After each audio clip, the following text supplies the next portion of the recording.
Hi, today we're working with a 67-year-old patient with a left hip fracture, and we're choosing for her assistive device a rolling walker. It's going to provide the most stability and support for her. Also, it's going to enable her to partial weight bear through that left leg or weight bear as tolerated as much as she can. So to fit the walker, whenever your arms are down here at your side, you're going to want the handle at your wrist crease. Also, when you grab onto the walker, you'll have a slight elbow. Your elbow will be slightly bent. And when you fit it, the easiest way is to flip it over here. And there's some buttons here you can push in and move the legs up and down. That is the fit there. And also to collapse it for storage and transporting, press here, pull them in, like so. And then to get it back out, you can press back down, and they just swing back out. Make sure you hear them walk like that. Okay. So now I'm going to demonstrate how we're going to do the gait pattern, and before you're going to show this to your patient. So this would be me showing Ashley how we're going to do this walk here. So what you're going to do, modified 3-point gait is what we're using. You're going to slide the walker forward, bring your left leg or the affected leg first forward, and then before you swing the other leg through, you're going to want to put your weight through your hands onto that walker, and then just step forward. So slide, left, and then that good leg through, just like so. And then when you turn, you always want to turn to your good side, and you're going to want to take wide turns, making sure not to pivot or make any sudden movements like that. Just like this.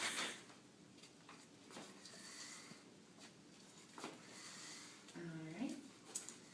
Now I'm going to hand this walker off to Dallas. He's going to show how we're going to get the patient from sit to standing, okay? So now we'll demonstrate the transfer going from a chair, or in this instance a wheelchair, to the walker. The first thing that we need to remember is that patient safety is most important. So we want to make sure that we lock the brakes or the wheelchair locks here, and then also that we always use a gait belt. The gait belt gives us something to hold on to as a PT, and it provides added safety and stability to them in the instance that they need our help.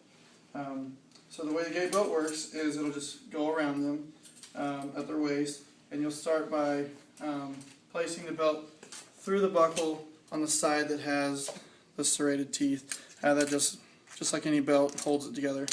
So let the patient lean forward in the chair, raise their arms up, place it around their waist.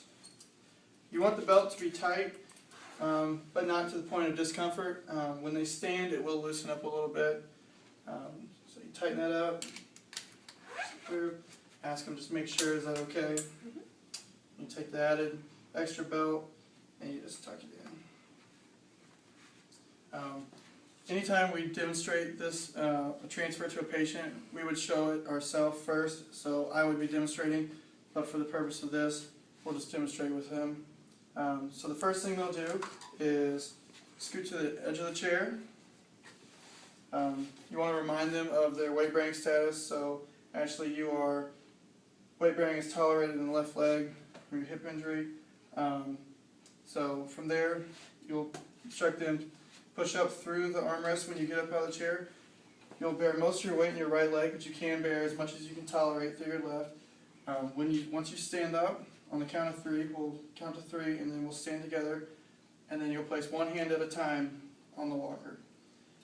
As a physical therapist, my job here is to make sure that she performs this safely. So I'll place one hand on the back of the gait belt, underneath, holding on, and my other hand in front of her shoulder, not touching it, but there in case she needs support.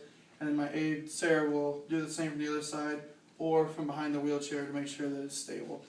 So using good body mechanics, bending with the lower body, keeping them straight back. You'll grab here, you'll instruct them. On 3, we're going to stand. So 1, 2, 3, one hand at a time. And then once we get them in here, then they can take off doing the modified 3-point gait pattern, which is stepping, rolling, and then stepping with the left, and then the right. We're here, guarding, making sure that they're safe. When they turn, she'll turn to the right because you always turn to your strongest side. Taking small steps, make sure she doesn't put any pivoting movements on our hip. And we'll do the same thing, turn to the right, and I'll go in here between the two.